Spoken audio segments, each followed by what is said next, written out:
بسم اللہ الرحمن الرحیم۔ آج کا جو ٹاپک ہے ہمارا وہ یہ ہے کہ کس طرح سے حضرت محمد صلی اللہ علیہ وآلہ وسلم غار ثور میں رہے 3 دن تک، اور اس کے بعد غار ثور سے مدینہ وہ کیسے گئے۔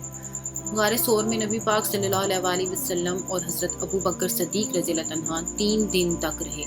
ادھر قریش کا یہ حال تھا کہ رات گزر چکی تھی۔ صبح جب انہیں پتہ چلا کہ نبی پاک صلی اللہ علیہ وآلہ وسلم تو نکل گئے ہیں، تو انہوں نے حضرت علی کو خانہ کعبہ کے سامنے گھسیٹ کر اس طرح لے گئے کہ بری حالت کر دی، اور ایک گھڑی انہیں زیر حراست رکھا کہ ممکن ہے کہ کوئی خبر لگ جائے کہ حضرت علی بتا دیں کہ کہاں نبی پاک صلی اللہ علیہ وآلہ وسلم کو لے کر گئے ہیں۔ قریش والوں نے 100 اونٹوں کا انعام رکھا کہ جو بھی نبی پاک صلی اللہ علیہ وآلہ وسلم کو لے کر آئے گا اس کو 100 اونٹوں کا انعام دیا جائے گا۔ اب جب 3 دن تک انہوں نے آپ صلی اللہ علیہ وسلم کو بہت ڈھونڈا، جب نہ ملے تو پھر اس کے بعد ڈھونڈنے کا سلسلہ تھوڑا تھم گیا۔ آپ صلی اللہ علیہ وآلہ وسلم اور حضرت ابو بکر صدیق مدینہ کے لیے روانہ ہونے کے لیے تیار ہو گئے۔ حضرت ابو بکر صدیق نے اپنی 2 سواریاں آپ صلی اللہ علیہ وآلہ وسلم کے سامنے پیش کی۔ آپ نے ان میں سے ایک اونٹنی کا انتخاب کر لیا، پھر آپ مدینے کی طرف نکل پڑے۔ صحیح بخاری میں ہے کہ حضرت ابو بکر صدیق سے مروی ہے کہ انہوں نے فرمایا کہ ہم لوگ غار سے نکل کر رات بھر اور دن میں دوپہر تک چلتے رہے۔ جب ٹھیک دوپہر کا وقت ہو گیا، راستہ بالکل خالی ہو گیا، کوئی گزرنے والا نہ رہا، تو ہمیں ایک لمبی چٹان نظر آئی جس کے سائے میں دھوپ نہیں تھی۔ ہم وہاں رکے اور وہاں ہم نے آرام کیا۔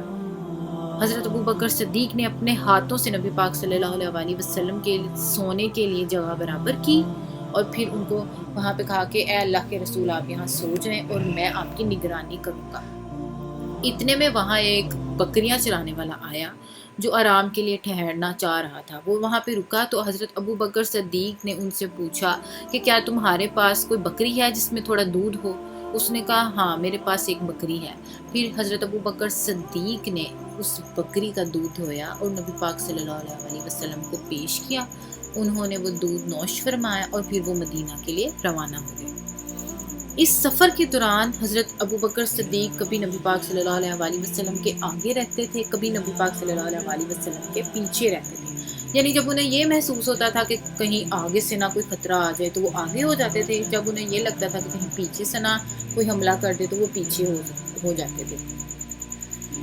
کچھ لوگوں نے دیکھا کہ حضرت ابو بکر صدیق نبی پاک صلی اللہ علیہ وآلہ وسلم کے پیچھے ہیں، تو لوگوں نے پوچھا یہ آپ کے آگے کون ہے؟ تو حضرت ابو بکر صدیق نے فرمایا کہ یہ مجھے راستہ دکھاتے ہیں۔ لوگ یہی سمجھتے رہے کہ سفر کا راستہ، جبکہ حضرت ابو بکر صدیق خیر کا راستہ مراد لیتے تھے۔ پھر نبی پاک صلی اللہ علیہ وآلہ وسلم 23 ستمبر کو رسول اللہ قباء میں تشریف لے گئے۔ جب مدینے کے لوگوں کو پتہ چلا کہ آپ آ رہے ہیں تو یہ لوگ آپ صلی اللہ علیہ وسلم کا بے صبری سے انتظار کرتے ہیں۔ پھر جب حضرت ابو بکر صدیق کے ساتھ آپ صلی اللہ علیہ وآلہ وسلم قباء میں تشریف لے گئے تو انہوں نے وہاں پہلی مسجد تعمیر کی جس کی بنیاد تقویٰ پر رکھی گئی۔ آپ جمعے کے بعد مدینے میں داخل ہوئے اور اس کے بعد سے ہی مدینے کا نام یثرب سے مدینہ رکھ دیا گیا۔ انصار اگرچہ دولت مند نہ تھے، پر ایک ہی آرزو تھی ان کی کہ آپ صلی اللہ علیہ وآلہ وسلم یہاں قیام فرمائیں۔ چنانچہ آپ جس بھی جگہ سے گزرتے وہاں کے انصار آپ کی اونٹنی کی نکیل پکڑ لیتے، کہتے کہ آپ ہمارے ہاں تشریف فرمائیں، مگر آپ صلی اللہ علیہ وآلہ وسلم نے فرمایا اونٹنی کی راہ چھوڑ دو، یہ اللہ کی طرف سے معمور ہے۔ چنانچہ اونٹنی وہاں تک چلی جہاں آج مسجد نبوی ہے۔ پھر تھوڑی دیر کی دوری پر آپ صلی اللہ علیہ وآلہ وسلم نیچے رکی، لیکن آپ صلی اللہ علیہ وسلم نیچے نہیں اترے۔ دوبارہ سے چلی، آپ صلی اللہ علیہ وآلہ وسلم کے ننیال کا محلہ تھا، وہاں پہ جب اونٹنی رکی تو ابو ایوب انصاری نے لپک کر آپ کا کچھ زیادہ اٹھا لیا، یعنی آپ کا سامان، کھانے پینے کی جو چیزیں تھیں وہ اٹھا لی اور آپ کو اپنے گھر لے گئے، اور آپ کی اونٹنی کی نکیل حضرت اسد بن زرار نے پکڑ لی۔ اونٹنی جو تھی وہ ان کے پاس رہی۔ صحیح بخاری میں آتا ہے کہ نبی پاک صلی اللہ علیہ وآلہ وسلم نے فرمایا کہ ہمارے کس آدمی کا گھر زیادہ قریب ہے؟ تو حضرت ابو ایوب انصاری نے کہا یا رسول اللہ، میرا گھر سب سے قریب ہے، یہ رہا میرا گھر اور یہ رہا میرا دروازہ۔ تو آپ صلی اللہ علیہ وسلم نے فرمایا جاؤ ہمارے لیے کلولہ کی جگہ تیار کرو، یعنی آرام کرنے کی جگہ تیار کرو۔ پھر اس کے بعد مسجد نبوی کی تعمیر شروع کی گئی۔ جب آپ صلی اللہ علیہ وسلم حضرت ابو ایوب انصاری کے ہاں ٹھہرے، پھر آپ کا پہلا قدم مسجد نبوی کی تعمیر تھا۔ آپ نے وہاں تعمیر کرنی شروع کر دی جہاں آپ کی اونٹنی بیٹھی تھی۔ اس زمین کے مالک کے 2 یتیم بچے تھے۔ آپ نے ان بچوں سے یہ زمین خریدی، پھر مسجد کی تعمیر شروع کی۔ آپ اینٹ اور پتھر خود دھوتے تھے، ساتھ فرماتے تھے اے اللہ زندگی تو بس آخرت کی ہے، انصار اور مہاجرین کو بخش دے۔ ساتھ یہ بھی فرماتے تھے یہ بوجھ خیر کا بوجھ نہیں ہے، یہ ہمارے پروردگار کی قسم زیادہ نیک اور پاکیزہ ہے، یعنی یہ جو ہم کام، یہ جو مسجد تعمیر کی جا رہی ہے یہ زیادہ نیک عمل ہے ہمارے لیے۔ صحابہ کرام فرماتے اگر ہم بیٹھے رہتے اور نبی پاک صلی اللہ علیہ وسلم کام کرتے رہتے تو یہ زیادہ گمراہی ہوتی ہمارے لیے، اس لیے انہوں نے بھی آپ صلی اللہ علیہ وسلم کے ساتھ مل کر مسجد نبوی کی تعمیر کی۔ اس زمین میں جہاں مسجد نبوی کی تعمیر کی گئی تھی کچھ قبریں بھی تھیں، آپ نے یہ قبریں اکھروائی، پھر دروازے کے بازو پتھر کے بنائے، دیواریں اینٹوں کی اور گاڑوں کی بنائی، چھت جو تھی کھجور کے پتوں کی بنائی۔ مسجد نبوی کے ساتھ ہی آپ نے اپنی ازواج مطہرات کے حجرے بنائے، پھر آپ حضرت ابو ایوب انصاری کے مکان سے ان حجروں میں منتقل ہو گئے۔ مسجد صرف نماز پڑھنے کے لیے نہیں تھی، یہاں یونیورسٹی تھی جہاں مسلمانوں کو اسلامی تعلیمات دی جاتی تھی، نیز ایک مرکز تھا جہاں سے ریاست کا سارا نظام چلایا جا رہا تھا۔ پھر ہجرت ہی میں یہیں پر اذان کا آغاز ہوا، یہ ایک نغمہ تھا جو روزانہ 5 بار افق میں گونجتا تھا۔ آپ صلی اللہ علیہ وسلم نے مہاجرین اور انصار کو بائی بائی بنا دیا۔ کل 90 آدمی تھے، آدھے مہاجرین اور آدھے انصار۔ مہاجرین وہ تھے جو مکہ سے آئے تھے اور انصار وہ تھے جو مدینے میں مسلمان تھے۔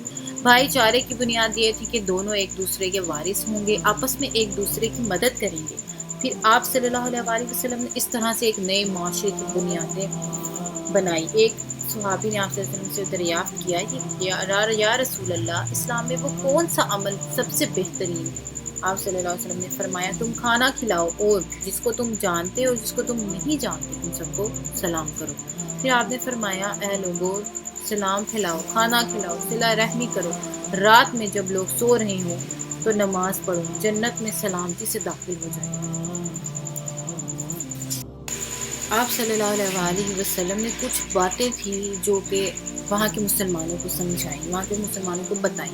آپ صلی اللہ علیہ وسلم نے فرمایا وہ شخص جنت میں داخل نہ ہوگا جس کا پڑوسی اس کی شرارتوں اور تباہ کاری سے محفوظ نہ ہو۔ آپ صلی اللہ علیہ وسلم نے فرمایا مسلمان وہ ہے جس کی زبان اور ہاتھ سے دوسرا مسلمان محفوظ ہو۔ اور آپ صلی اللہ علیہ وسلم نے فرمایا تم میں سے کوئی شخص مومن نہیں ہو سکتا جب تک وہ اپنے بھائی کے لیے وہ پسند نہ کرے جو خود اس سے پسند ہو۔ آپ صلی اللہ علیہ وسلم نے فرمایا آپس میں بغض نہ رکھو، حسد نہ کرو، ایک دوسرے سے پیٹھ نہ پھیڑو اور اللہ کے بندے اور بھائی بھائی بن کر رہو۔ کسی مسلمان کے لیے یہ حلال نہیں کہ اپنے بھائی سے 3 دن سے اوپر ناراض ہو۔ آپ صلی اللہ علیہ وسلم نے فرمایا مسلمان کا بھائی ہے، نہ اس پر ظلم کرو اور نہ اسے دشمن کے حوالے کرو۔ اس طرح کی کوششوں کی بدولت نبی پاک صلی اللہ علیہ وسلم نے مدینے کے اندر ایک ایسا معاشرہ تشکیل دینے میں کامیاب ہو گئے جو تاریخ کا سب سے باکمال اور شرف والا معاشرہ تھا۔ آپ نے یہودیوں کے ساتھ معاہدہ کیا، بنو اوف کے یہود مسلمانوں کے ساتھ مل کر ایک ہی امت ہوں گے، یہود اپنے دین پر عمل کریں گے اور مسلمان اپنے دین پر۔ یہود اپنے اخراجات کے ذمہ دار خود ہوں گے اور مسلمان اپنے اخراجات کے ذمہ دار خود ہوں گے۔ مظلوم کی مدد کی جائے گی۔ قریش والے جو تھے، مکہ والے، وہ ابھی بھی باز نہ آتے اپنی حرکتوں سے۔ وہ ہمیشہ مسلمانوں کو انہوں نے مکے میں طواف کرنے سے روک دیا اور کہا کہ تم لوگ مغرور ہو گئے ہو کہ مکے سے نکل گئے ہو، لیکن ایسا نہیں ہے، ہم مدینے میں گھس کر تمہارا ستیہ ناش کریں گے۔ آپ صلی اللہ علیہ وسلم بہت زیادہ پریشان ہوتے اور رات جاگ کر گزارتے اور صحابہ کرام آپ صلی اللہ علیہ وسلم کی نگرانی کرتے۔ صحیح بخاری میں حدیث ہے کہ حضرت عائشہ رضی اللہ عنہا فرماتی ہیں کہ ایک رات جب آپ صلی اللہ علیہ وسلم جاگ رہے تھے فرمایا اے کاش آج میرے صحابہ میں سے کوئی ایک یہاں پہرا دے دے، تو سعد بن ابی وقاص پہرا خود ہی دینے آ گئے۔ پھر اب یہ خطرہ نبی پاک صلی اللہ علیہ وآلہ وسلم کو نہ تھا بلکہ پوری مسلمانوں کو تھا۔ اب یہ قریش والے باز نہیں آ رہے تھے، یعنی قریش والے جان بوجھ کر مسلمانوں کو تنگ کرتے تھے، تو اللہ تعالیٰ نے مسلمانوں کو بھی جنگ کی اجازت دی تھی اور ارشاد ہوا، ارشاد باری تعالیٰ ہے، جن لوگوں سے جنگ کی جا رہی ہے ان کو جنگ کی اجازت ہے کہ وہ بھی جنگ کریں کیونکہ وہ مظلوم ہیں، اور یقیناً اللہ تعالیٰ ان کی مدد پر قادر ہے۔ سب سے پہلا غزوہ جو اسلامی تاریخ میں ہوا وہ غزوہ ابواء تھا، اسلام کا پہلا غزوہ تھا۔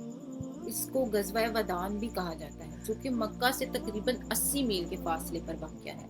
اور ابواء ایک مقام ہے جہاں آپ صلی اللہ علیہ وآلہ وسلم کی والدہ حضرت آمنہ بی بی رضی اللہ عنہا کی قبر مبارک ہے۔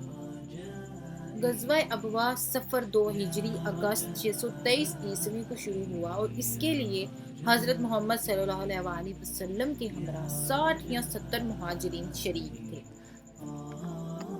اور مسلمانوں کے خلاف، مسلمانوں کے مقابلے میں جو تھا وہ بنی زمرہ کا قبیلہ تھا، جس کی تعداد معلوم نہیں، لیکن یہ جنگ ہوئی نہیں، نہ ہی کسی کی شہادت ہوئی تھی۔ بنو زمرہ کا سردار بن عمرو زمری بغیر قتال کے صلح پر آمادہ ہو گیا تھا۔ حضرت محمد صلی اللہ علیہ وآلہ وسلم اس مقام پر 15 دن مصروف رہے۔ اس جنگ میں علمبردار حضرت ابو بکر صدیق تھے۔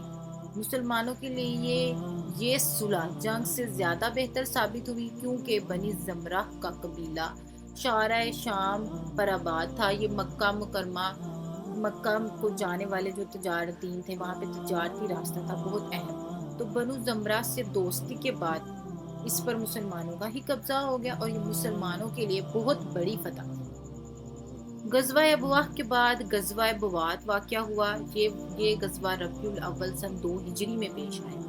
اس غزوے کا مقصد یہ تھا کہ قریش کے تجارتی قافلے کو روکا جائے۔ کیونکہ مکہ میں جو مسلمان مکہ سے مدینے ہجرت کر کے آئے تھے ان کے پاس کوئی سامان نہ تھا، کچھ بھی نہ تھا، ساری چیزیں مکے والوں کے پاس ہی تھی۔ انہوں نے ان کی جائیدادوں پر، زمینوں پر، ہر طرح پر، ہر طریقے سے قبضہ کر رکھا تھا، تو یہی حال تھا کہ ان کے قافلوں کو روکا جاتا اور ان سے چیزیں لی جاتی۔ تو لہٰذا رسول اللہ نے سعد بن معاذ کو مدینے میں نائب مقرر فرمایا اور خود 200 صحابہ کرام کے ساتھ نکلے، پر وہاں آپ کو آگے کسی کا سامنا نہ کرنا پڑا، یعنی یہ جنگ بھی نہ ہوئی۔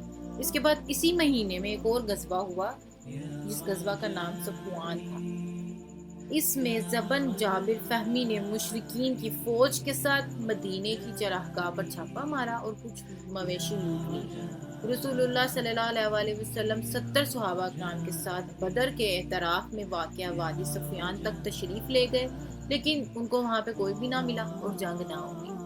کئی لوگ اس واقعے کو، اس غزوے کو غزوہ بدر اولا کہتے ہیں، یعنی غزوہ بدر سے پہلے ہونے والا غزوہ کہتے ہیں۔